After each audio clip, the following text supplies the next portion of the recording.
Gulf కార్మికులతో కాంగ్రెస్ రాజకీయం చేస్తుందని నిజామాబాద్ బీజేపీ ఎంపీ అభ్యర్థి అరవింద్ దుయ్యబట్టారు. ఎన్నికలు రాగానే గల్ఫ్ బోర్డు పేరిట ఎలక్షన్ స్టంట్ చేస్తుందని ఆగ్రహం వ్యక్తం చేశారు.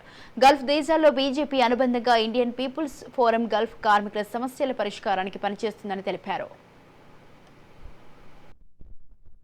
భారతీయ జనతా పార్టీ పేరు ఇండియన్ పీపుల్ ఫోరం. అక్కడ అధ్యక్షుడు ఆయన. అక్కడే రాజకీయాలు ఏం కదా.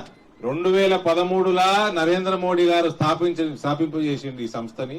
అక్కడ బీజేపీ కేవలం సేవ చేస్తా ఉంటది. ఆడ కోవిడ్ లా 8 ఫ్లైట్లు నడిపినరాలు. 8 ఫ్లైట్లు మనోళ్ళు ఇండియాకి రానికి కరోనా సమయంలో. కరోనాలా ఇంటింటికి రేషన్ పంపించిండు సారు మనోళ్ళ కాడ.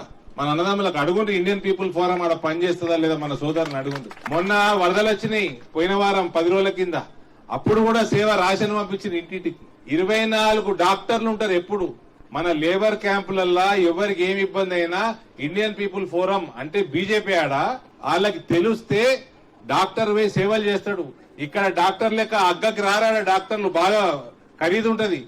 11 మంది అడ్వకేట్లు. వీసా ప్రాబ్లం వచ్చినా ఏజెంట్ మోసం చేసినా అక్కడ 11 మంది అడ్వకేట్లు ఫ్రీగా సర్వీస్ చేస్తారు.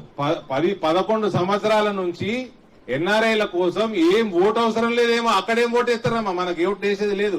కేవలం నరేంద్ర మోడీ ప్రవాస భారతీయుల కోసం సేవా కార్యక్రమం చేస్తున్న గల్ఫ్ దేశాలలో మొత్తం. ఇప్పుడు 45 ఏళ్ల నుంచి రాజకీయం చేస్తున్న జీవన్ రెడ్డి గారికి ఇప్పుడు యాదకొచ్చారు ఎన్ఆర్ఐలు. గల్ఫ్ బోర్డు పెట్టిస్తారట రేవంత్ రెడ్డి తోటి.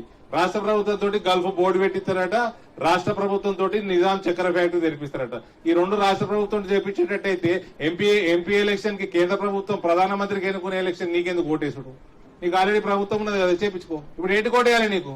నువ్వు చేస్తా అంటేనే కదా నీకు ఓటేసింది కాంగ్రెస్ పార్టీకి. మొన్న నీ ప్రభుత్వం వచ్చింది.